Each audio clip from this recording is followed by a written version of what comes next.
देखिए, आज हम इस वीडियो में जानते हैं आर्टिकल 105 के विषय में। हमने 1 से 104 तक कवर कर लिया है। 104 तक हमने जब कवर कर लिया है उसमें हमने बहुत सारे कुछ देख लिए हैं कि सचिवालय क्या होता है, वेतन किसको कब मिलता है, ये सारे चीज़ हमने उसमें कवर कर लिया है। लेकिन आज हम 105 के बारे में जानेंगे। 105, 106, 107, 108 इसमें क्या दिया गया है। मान लीजिए कि अगर 105 में दिया गया है कि आप लोगों को बता दूं कि संसद में भाषण देने का स्वतंत्रता है, किसी चीज़ को आप भाषण दे सकते हो, आपको स्वतंत्र रूप से स्वतंत्र हो। लेकिन ये इसलिए आपको बहुत ज़्यादा लोग नहीं बताते हैं, मैं इसलिए बता रही हूँ आप लोगों को। बाई चांस आपको अगर संसद में कहीं आपको बनना पड़ गया, या विधानमंडल में, संसद में, लोकसभा या राज्यसभा का कोई आप लीडर बनना चाहते हो, नेता बनना चाहते हो, तो इसलिए आपको जानकारी होनी चाहिए। मान लीजिए कि अगर कोई भी ऐसा है जो भाषण देने का उसको अधिकार है, हक है, स्वतंत्र है रूप से, लेकिन अगर वो भाषण दे दिया कि मोदी जी आपने जो मिशन चंद्रयान 3 लैंड किया करवाया है, यहाँ पे मिशन मतलब लैंड हुआ है इस समय, चंद्रयान चांद पे गया हुआ है, तो एक बात बताइए कि आपने 615 करोड़ रुपये उसमें लगा दिए हो, तो इसके मायने में अगर कोई पूछेगा, उससे सवाल जवाब होगा, तो उसको क्या कोर्ट में खींच के ले जाया जा सकता है? ऐसी बात नहीं हो सकती है। लेकिन एक चीज़ एक बहुत खुशखबरी की बात है, वहाँ पे ऐसा एक पता चला हुआ है। देखो, भारत तो चौथे नंबर पे था चंद्रयान चांद पे जाने में। अपना चंद्रयान फर्स्ट भी गया था, पहला वाला चंद्रयान, दूसरा भी गया था।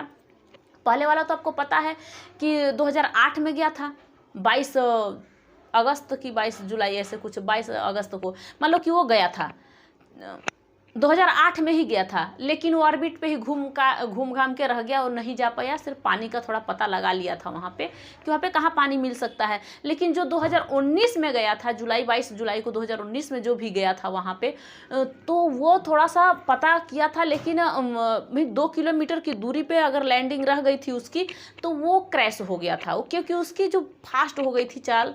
तो इसलिए अमेरिका का भी कमेंट आ रहा है, अमेरिका से मतलब नाटो से कमेंट आ रहा है, नाटो के वैज्ञानिकों ने कमेंट कर रहे हैं कि आप लोग चौथे पोजीशन पे भारत वाला आ गए। लेकिन उनको ये पता नहीं है कि दक्षिणी ध्रुव में पहुंचने के लिए फर्स्ट पोजीशन पे अपना भारत आया है, दक्षिणी ध्रुव में पहुंचने के लिए। तो इस बात पे अगर कोई ऑब्जेक्शन उठाए तो मोदी जी कह सकते हैं कि नहीं, देखो, देशद्रोही नहीं होना चाहिए, बस इतना है। लेकिन संसद में भाषण देने का अधिकार होता है कि आप भाषण दे सकते हो, क्या कह सकते हो, क्या चीज़ बोल सकते हो।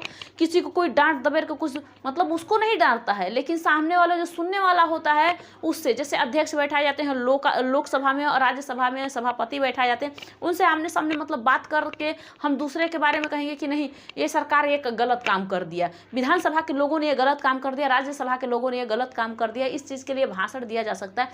सिर्फ अगर आपने घूस लेके अपना मतदान नहीं करवाए हो तब तो कोई दिक्कत नहीं है। लेकिन घूस लेकर अगर मतदान कराते हो तब आप सुप्रीम कोर्ट, हाई कोर्ट जा सकते हो, वहाँ पे आप लोग को जाने के लिए इजाज़त है। लेकिन वैसे भाषण देने के लिए आप स्वतंत्र हो, कुछ भी बोलो, कोई दिक्कत नहीं है। बस किसी को मतलब देशद्रोही आप नहीं बनो, आपको कोई प्रॉब्लम नहीं हो सकता है।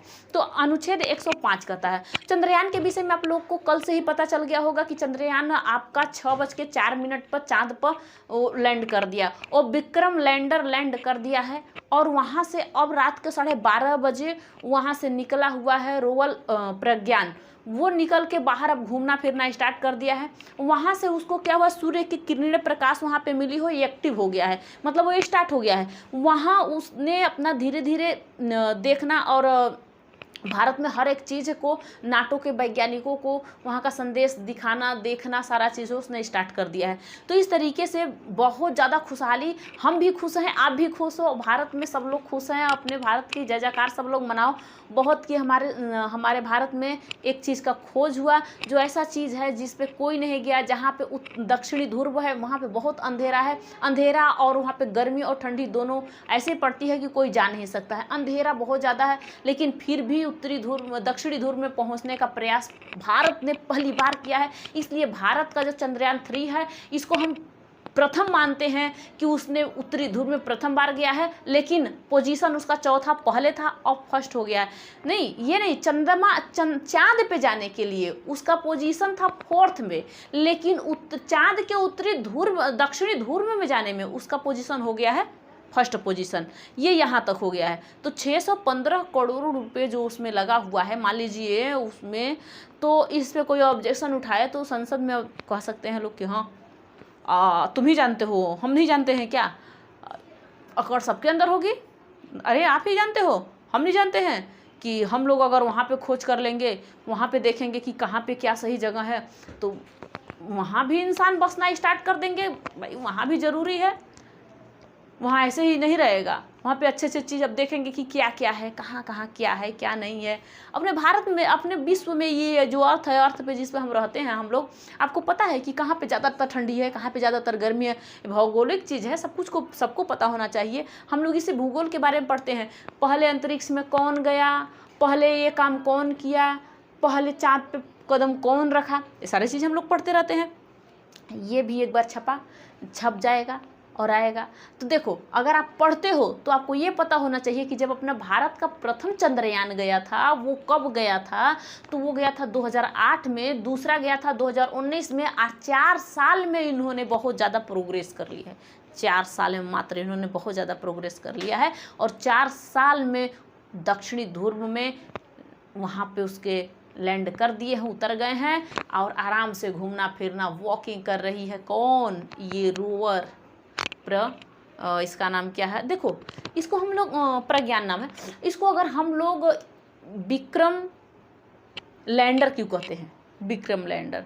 तो आपको पता है कि भारत के प्रथम इसरो के चीफ थे, जो इसरो हमारा तैयार हो, मतलब 15 अगस्त 1969 में, यानी कि उसको स्थापना कर दिया गया था, वो भी बेंगलुरु में। लेकिन ये आपको पता है कि जब उसको स्थापना कर दिया गया था बेंगलुरु में, तो इसके प्रथम जो चीफ जो बने थे, इनका नाम था विक्रम साराभाई। वो जब स्थापित हुआ ना, तो इनका नाम था विक्रम साराभाई, उनको बना दिया गया था, इसलिए विक्रम लैंडर।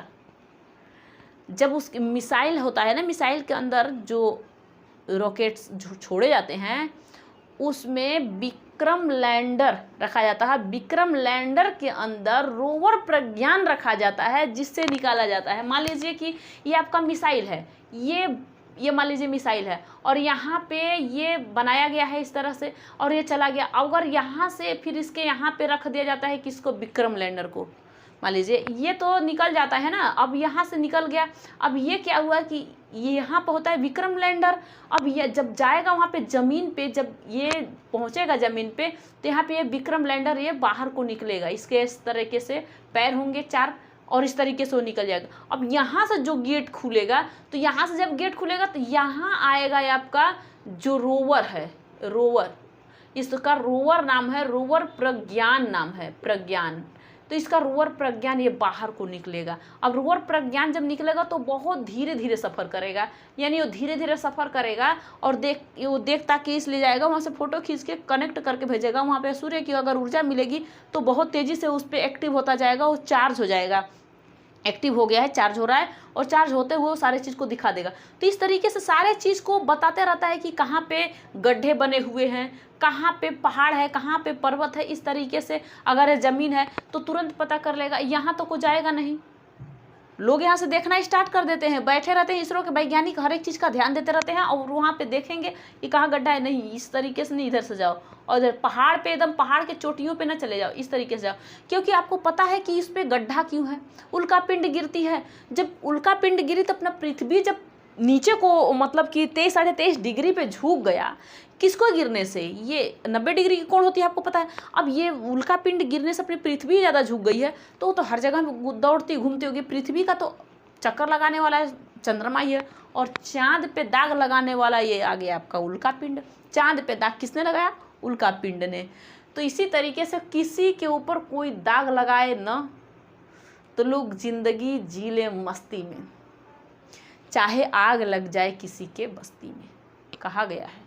लेकिन ये जिंदगी, ये किसी के चरित्र पे भी दाग लगा दिया जाता है, और चांद पे दाग लग गया तो क्या लगा, किसी के चरित्र पे भी दाग लगा दिया जाता है। तो ये दाग जो है ना, तो ये उल्का पिंड देते हैं, लेकिन जो इस पे दाग लगता है ना, वो इंसान दे देते हैं। समझ में आ रहा है?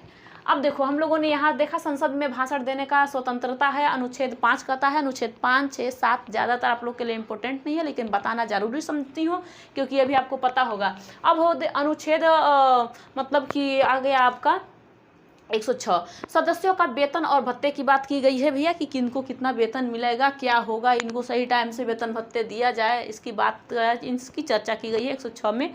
अनुसूची 102 अनुसूची 2 में किया गया है वेतन भत्ते का, लेकिन अब किसको किसको वेतन भत्ते दिया जाएगा वहाँ पे लिखा गया है, लेकिन इसमें भी बताया गया है कि संसद में जो लोकसभा, राज्यसभा, विधानमंडल के लोग हैं, इन लोगों को भैया चाहिए, विधानमंडलों के लोगों को वेतन भत्ते क्या क्या है उनको चाहिए। अब अनुच्छेद कहता है क्या चीज़, ये अनुच्छेद 7 क्या कहता है, यहाँ पे 7 नहीं लिखी हूँ, फिर लिख दे रही हूँ। यहाँ पे लिखा है कि विधेयकों के पुनः स्थापना और पारित किए जाने के संबंध में उपबंध क्या होता है। अब इन्होंने बिल होता है जो मतलब विधेयक, बिल पारित करने के लिए इनको कहाँ जाना पड़ता है और किस तरीके से बिल को पारित करते हैं। मान लीजिए कि 109 और 117 के उपबंधों के अधीन रहते हुए भी कोई विधेयक संसद में आरंभ हो सकता है, ठीक है, जो बिल होता है बिल पास कराया जा सकता है, लेकिन वही कहता है 108 आप लोग के ज़्यादातर इम्पोर्टेंट बनता है। अब इस इम्पोर्टेंट को आप लोगों को बताया जाएगा। कुछ दशाओं में दोनों सदनों की संयुक्त बैठक होगी और बिल जो होता है एक सदन पारित नहीं किया तो दूसरे सदन भी उसे अमान्य मानेगा। एक सदन पारित तो दोनों सदनों से होता है, लोकसभा और राज्यसभा के लोग केंद्र में बैठते हैं और वहाँ पे बिल दिखाया जाता है और बिल को पास कराया जाता है, तो उस चीज़ को दोनों लोगों को देखना होगा, एक लोग से तो होगा नहीं। ये नहीं कि लोकसभा ने पास कर दिया, राज्यसभा ने पास ही नहीं किया, राज्यसभा ने पास कर दिया, लोकसभा ने पास ही नहीं किया। ये 2 सदन होते हैं, एक लोकसभा होता है, एक राज्यसभा होता है। बहुत माइंड अपना लगा के पढ़ो, देखो ऐसे याद हो जाए ना, ये ऐसे याद हो जाए। कल तो मैं आप लोगों को 1 से लेके पूरा ये 8 तक बताऊंगी, इसमें हमने क्या क्या बताया था।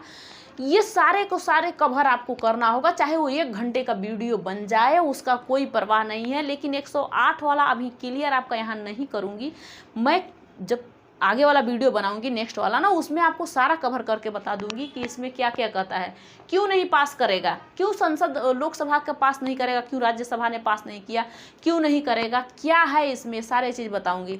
अब यहाँ पे अनुच्छेद 1 में आपने देख लिया कि देखो भाषण देने का सबको अधिकार है, सब भाषण दे सकता है। और चंद्रयान की सबको हार्दिक शुभकामनाएं, जो कि चंद्रयान पर हमारा चंद्रयान 3 लैंड कर चुका है, इसके लिए सबको हार्दिक शुभकामनाएं। बहुत बहुत धन्यवाद सभी लोगों को। अगर इसरो के वैज्ञानिक को भी बहुत बहुत धन्यवाद है कि भैया आप लोग ने इतना बहुत अच्छा काम किया, जो कि मतलब अब कहने का बात ही नहीं रहता कि अब क्या कहूँ। आप लोगों ने इतना अच्छा काम किया कि नाम हुआ भारत का प्रथम चीज़ में, और वैसे तो बहुत सारे चीज़ों में नाम हुआ, लेकिन उत्तरीय दक्षिणी ध्रुव में पहुंचने के लिए चांद पे कोई जा नहीं सकता। अरे क्यों नहीं जा सकता, अपने भारत के इसरो के वैज्ञानिक पहुंच गए यहाँ के, अब इंसान पहुंच के दिखाएंगे वही उसी जगह पे कि हम जा रहे हैं और अब हम घूमेंगे। अब तुम लोग देखो क्या है नाटो का वैज्ञानिक, क्या है हर जगह का, कोई कुछ नहीं। अब हमारे इसरो का वैज्ञानिक सारे काम को करेंगे। ISRO इसरो के वैज्ञानिक, इसका बेंगलुरु है स्थापना किया हुआ है, इसका संस्थालय जो कहता है, मुख्यालय जो होता है वो है। और ये कब बना हुआ है, इसको 15 अगस्त को बनाया गया है 1969 को, ये आपको पता होना चाहिए। तो नेक्स्ट वीडियो में इसके बाद आपसे मिलूंगी और आपको यहीं तक नहीं 108 तक आपको आर्टिकल पूरा कवर कराऊंगी। तब तक के लिए थैंक यू, धन्यवाद और जय हिंद।